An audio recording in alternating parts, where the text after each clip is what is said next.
د ګرځنده څارنې ټیمونه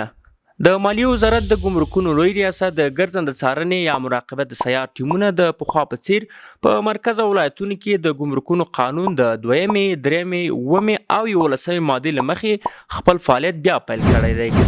د قانون نه پلي کېدو په صورت کې د ګمرکي سرغړونو او خطرونو څخه مخنیوی، په ګمرکي قلمرو کې د مالونو له لیږد او رالېږد څخه نظارت او کنټرول، د داخلي او بهرني ترانزیت ګمرکي طی مراحلو څخه څارنه